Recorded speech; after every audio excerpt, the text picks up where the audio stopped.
Bless the Lord, oh my soul, oh my soul, and worship His holy name.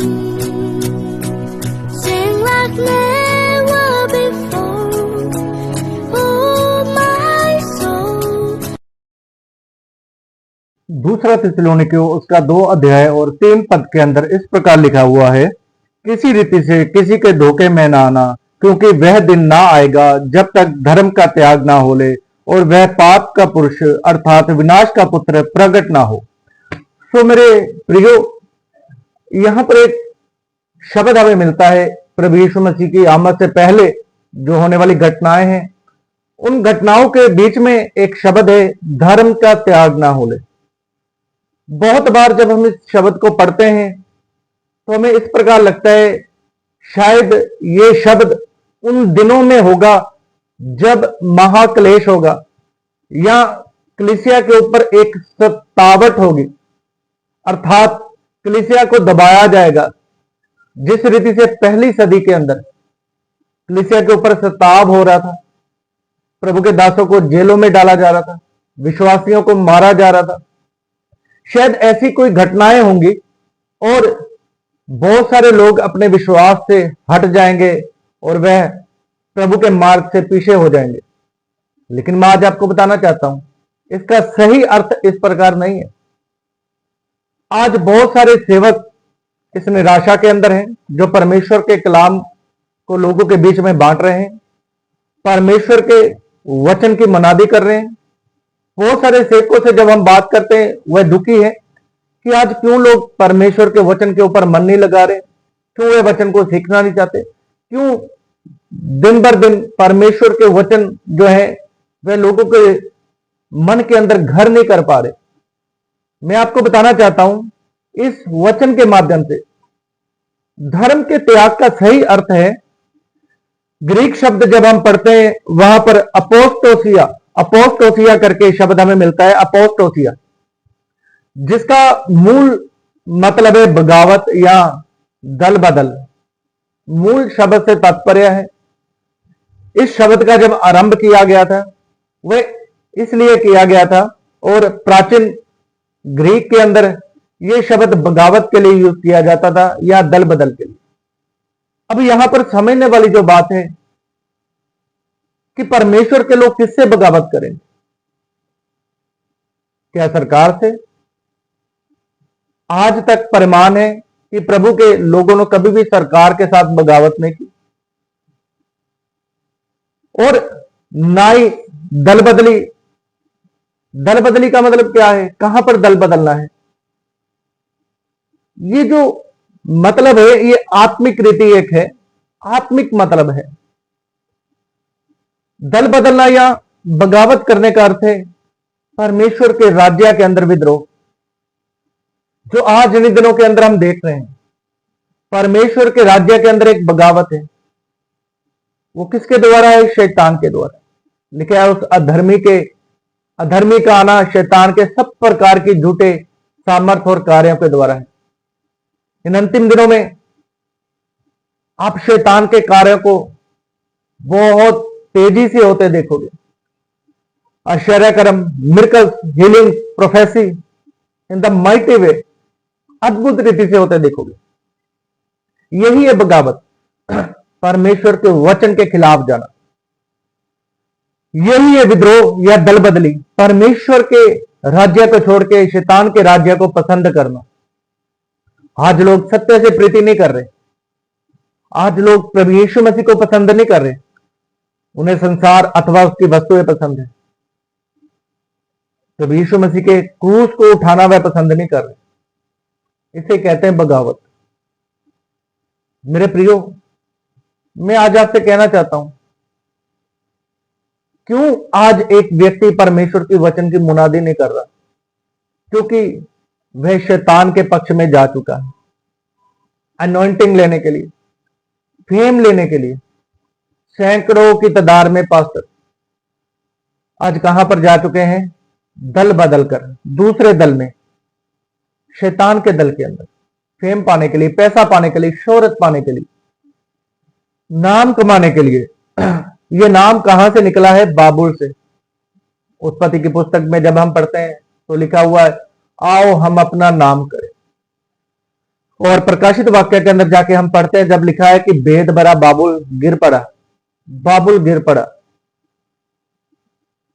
ये Babylon क्या है? जब हम इसके बारे में पढ़ते हैं तब बेबीलोन के अंदर हमें जो आत्मिक रीति से कार्य करने वाली अंधकार की शक्तियां हैं वो किस प्रकार कार्य करती है हमें पता लगता है। मत्ती की किताब के अंदर लिखा हुआ है, पहले उसके धर्म राज्य की खोज करें। धर्म, वहां पर भी शब्द है धर्म। तो ये धर्म क्या है? धर्म प्रभु यीशु मसीह को दर्शाता है। तो आज बहुत सारे लोग प्रभु यीशु मसीह को नहीं चाहते हैं। वो नहीं चाहते कि यीशु मसीह की इच्छा उनके जीवन में क्या है। जिस परमेश्वर ने उसे बुलाहट दी है, जिस परमेश्वर ने उन्हें बुलाया है, वे आज उसकी इच्छा पूरी करना नहीं चाहते। लेकिन मैं ऐसा सोचता हूं कि परमेश्वर ने उन्हें कभी नहीं बुलाया। वह शुरू से ही, आरंभ से ही शैतान के खड़े किए गए हुए सेवक है। इसलिए वे प्रभु यीशु मसीह की इच्छा के ऊपर नहीं चलते और उसके विपरीत बगावत में चलते हैं। जब अनॉइंटिंग हमारे ऊपर आती है तब हमारे जीवन बदलते हैं, लाइफ चेंज होती है, स्वभाव में तब्दीली आती है।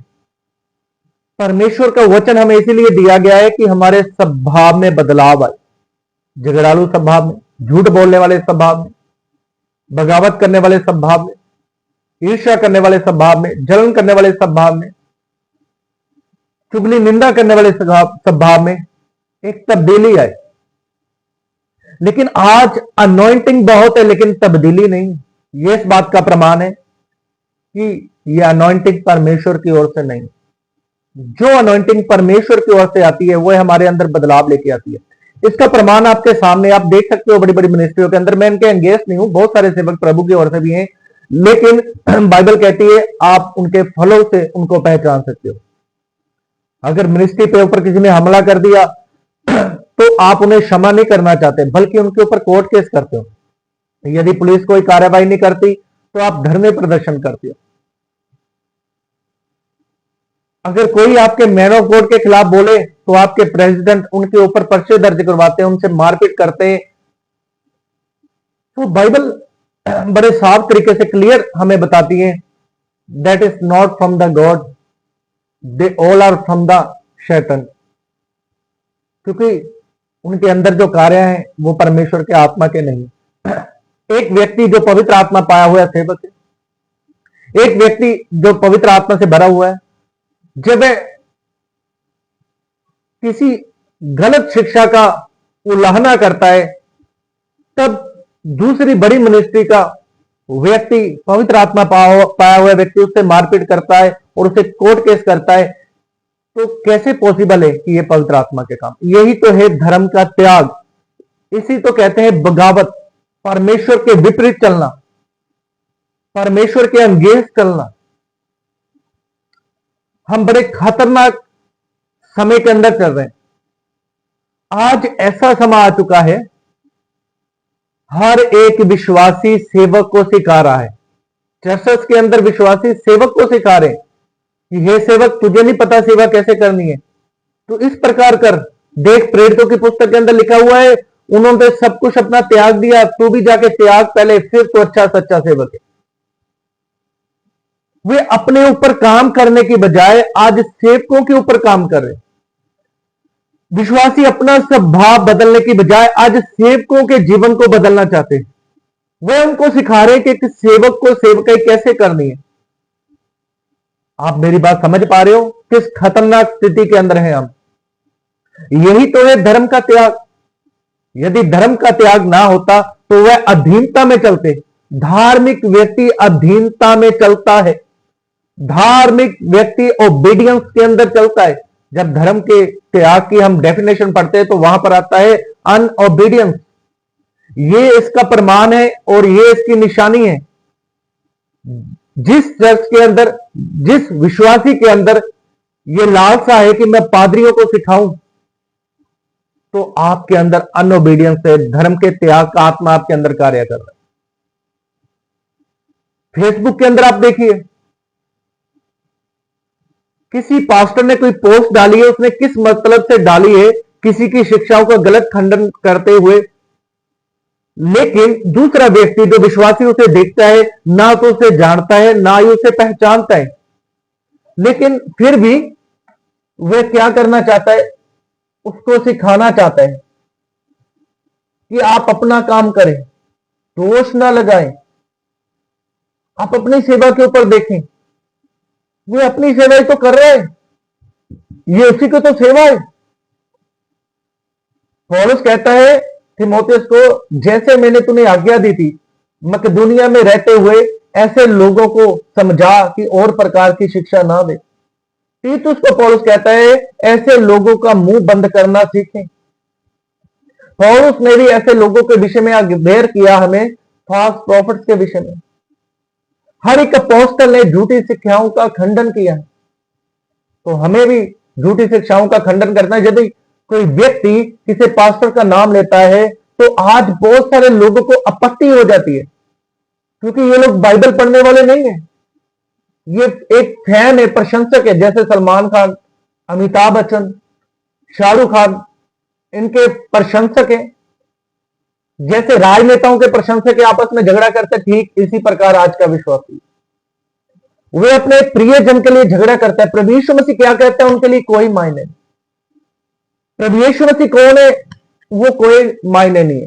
प्रभु यीशु मसीह का वचन क्या कहता है उसको तोड़ देते हैं, सिर्फ उनके प्रशंसक, उनके सुनने वालों के खिलाफ क्यों बोला। लेकिन आप अगर बाइबल को ध्यान से पढ़े, खास करके नया नियम के अंदर, पौलुस की पत्रियों के अंदर, वह हमेशा नाम लेकर ही बोलता था।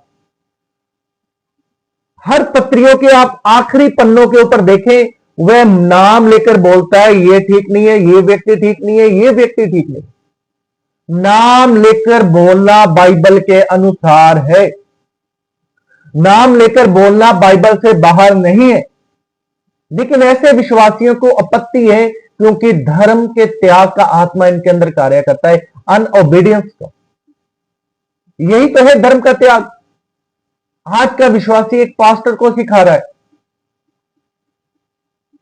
यूट्यूब, फेसबुक के अंदर चैनल मोनेटाइज किए हुए हैं, ऐसे लोग जो अच्छी रीति से एडिटिंग करते हैं, पैसे कमाने के लिए, डॉलर्स कमाने के लिए पास्टरों को टारगेट करते हैं, मिनिस्ट्रियों को टारगेट करते हैं। ये बड़ा खतरनाक समय आ चुका है। यही तो है धर्म का त्याग। और हम किसे धर्म का त्याग समझते हैं? बड़ी बड़ी मिनिस्ट्रियों के अंदर पर्चे, मारपीट, यही तो है धर्म का त्याग। बिली ग्राहम की कितनी बड़ी मिनिस्ट्री थी, उनकी मिनिस्ट्री क्या किसी के साथ मारपीट करती थी? डीजीएस दिनाकर की मिनिस्ट्री क्या किसी के साथ मारपीट करती थी?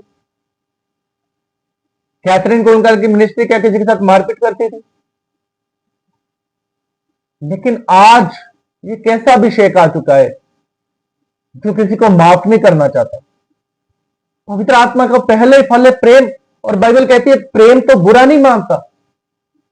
लेकिन आज का मैन ऑफ गॉड जो अनॉइंटिंग से भरा हुआ है, 12-12 घंटे दिन रात प्रार्थना उपवास करता है, उसे बहुत बुरा लगता है जब उसके बारे में कोई बोले, और उनके प्रधान उनके ऊपर पर्चे करवाते हैं।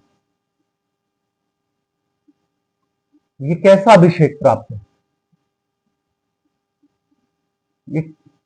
एक प्रधान कभी भी एक स्थानीय पास्टर की बिना मर्जी के ऊपर से ऐसी बातें नहीं करता, और जब वे बैकग्राउंड में आके हमें उपदेश देते हैं कि माफ कर दो, ये बात पहले होनी चाहिए। जब तुम्हारा प्रधान केस कराने गया तभी माफ करना। तो मैं आपको बताना चाहता हूं किस समय के अंदर, धर्म के त्याग के समय के अंदर हम चल रहे हैं, जी रहे हैं। धर्म के त्याग का मतलब ये नहीं मारपीट करना। धर्म का त्याग यही है कि प्रभु यीशु मसीह की बातों का इनकार, क्रूस उठाकर आज हम चलना नहीं चाहते। आज हर एक व्यक्ति संसारिक हो चुका है, यीशु मसीह के लिए समर्पण करने को तैयार नहीं है। अभिलाषा से भरे हुए पास्टर है, उनकी वाइफ्स अभिलाषाओं से भरी हुई है, बड़े बड़े बाल रिबाउंडिंग किए हुए, लिपस्टिक लाई हुई है। ये लगाना बुरी बात नहीं है, लेकिन क्लोज कैमरे के शॉट करके जो डालते हो, that is the not from the haven. हमने तुम्हारे होठों से क्या लेना है, तुम प्रचार करो। यहां तक क्लोज गाल तक दिखते हैं, होंठ तक, हमने क्या लेना देना है। क्लोज शॉट बड़े तरीके से, यही शैतान का कार्य है, स्पिरिट ऑफ द इजेबल, जो वह विचार कराती है। इतना मेकअप, बाइबल तो हमें सोबर रहने के लिए कहती है। आपके पास पैसा है, अच्छे वस्त्र पहनो, कॉस्टली पहनो, लेकिन परमेश्वर के वचन के अनुसार। बहुत सारी लड़कियों को मैंने देखा है, सेवकों की वाइफ को देखा है, जिन्होंने पास्टर लगाया, एवेंजलिस्ट लगाया, लेकिन कभी भी उनके पहरावे से लगता नहीं है कि ये परमेश्वर की सेवा करने वाली। बाइबल कहती है तुम्हें देखकर तुम्हारे स्वर्गीय पिता के लोग बड़ाई करें जो धरती पर है। और जो लोग नॉन क्रिश्चियन है, फैशन करने वाले हैं, वो भी वैसे ही दिखते हैं और तुम भी वैसे ही दिखते हो। तुम में और उनमें क्या फर्क है? कौन धार्मिक है, धार्मी है? दोनों में से कौन धर्मी है? कैसे पहचाना जाएगा? बहुत सारे लोग इस प्रकार तर्क देते हैं कि सफेद वस्त्र पहन के लोग व्यभिचार करते। अरे व्यभिचार तो जींस की पैंट पहन के भी करते हैं। व्यभिचार जिसने करना है उसने सूट में भी करना है। हर वस्त्र में व्यभिचार करने वाले हैं। क्या रंग बिरंगे कपड़े पाके व्यभिचार नहीं कर रहे आज? कौन नहीं कर रहा? ये वो लोग हैं जो अपने आप को डिफेंड करते हैं, जो अपना समर्पण नहीं करना चाहते, अपना त्याग नहीं करना चाहते। यही तो धर्म के त्याग से भरे हुए आत्मा के लोग। मेरी बातें हो सकता है आज आपको कड़वी लगे, लेकिन सत्य यही है मेरे अजीजों, सच्चाई यही है। परमेश्वर का वचन ही हमारा जीवन आधार है। हमारे जीवन का जो आधार है वह परमेश्वर का वचन है। बाइबल कहती है संसार के दृश्य ना बनो, सोबर रहे, सिंपल रहे। तो आज के लोग माफ ना करने वाले हैं, ऐसे अनॉइंटिंग के अंदर कर रहे हैं। आज के सेवक, नंबर 2, आज के सेवक फेम के लिए, धन के लिए भाग रहे हैं। इसलिए वो नहीं चाहते और ना ही जानना चाहते हैं कि प्रभु यीशु मसीह को उनके जीवन के अंदर इच्छा क्या है। वो सिर्फ एक ही बात जानते हैं, anointing, how to receive anointing. कोई पैसा खर्च के अफ्रीका के अंदर जा रहा है, कोई किसी की गुलामी कर रहा है। किसी के जैसे दाढ़ी बाल बनाने से, कपड़े डालने से, उनके जैसे चलने से अनॉइंटिंग नहीं आती है। That is from the haven, ये स्वर्ग की ओर से मिलती है। और जिसको परमेश्वर चाहता है उसको दे देता है। बाइबल के अंदर लिखा हुआ है पवित्र आत्मा जिसको चाहे जो जो वरदान बांट देता है। पौलुस कहता है मेरे हृदय की लालसा मैं तुम्हारे पास आऊं और तुम्हें कोई ना कोई वरदान दूं जिससे तुम स्थिर हो जाए। लेकिन पौलुस इस प्रकार नहीं कहता जैसा मैं करूं वैसे ही करूं, मेरे जैसा उठना बैठना, मेरे जैसे वस्त्र, मेरे जैसा हेयर स्टाइल, मेरे जैसी दाढ़ी, फिर जाके अभिषेक काम करेगा। यही तो है एंटी क्राइस्ट का अभिषेक।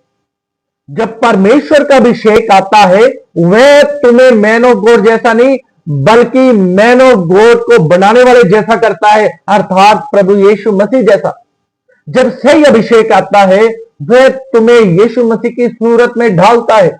जब सही अनॉइंटिंग आती है वह तुम्हें प्रभु यीशु मसीह के स्वभाव में बनाता है। जब सही अभिषेक आता है वह तुम्हें माफ करने वाला बनाता है। जब सही अभिषेक आता है वह तुम्हें हम्बल मैन ऑफ गॉड बनाता है। ये नहीं दिखावे के लिए 2-3 जूते उठा लिए, 2-3 करछी दाल डाल दी, साल में एक बार हम हम्बल बन गए, सारा साल पर्चे मारपीट ये सारा कुछ करना, that is not a humbleness. ये नम्रता नहीं है, ये दिखावा। तो मेरे जीजो मैं आपको बताना चाहता हूं धर्म का त्याग यही है, यही है धर्म का त्याग। मारपीट करना धर्म का त्याग। तो परमेश्वर आपको आशीष करे, सावधान रहें, तर्क रहें, पवित्र आत्मा में चलते रहें। Very dangerous time now. अंतर करना, फर्क करना बड़ा कठिन हो चुका है सही अनॉइंटिंग और गलत अनॉइंटिंग के बीच में। इसकी एक ही पहचान है, सही अभिषेक जब आता है आपके स्वभाव के अंदर तब्दीली आती है। अनोइंटिंग का मतलब ये नहीं है चमत्कार, अनोइंटिंग का मतलब है चेंजेस। खुदा आपको शांति।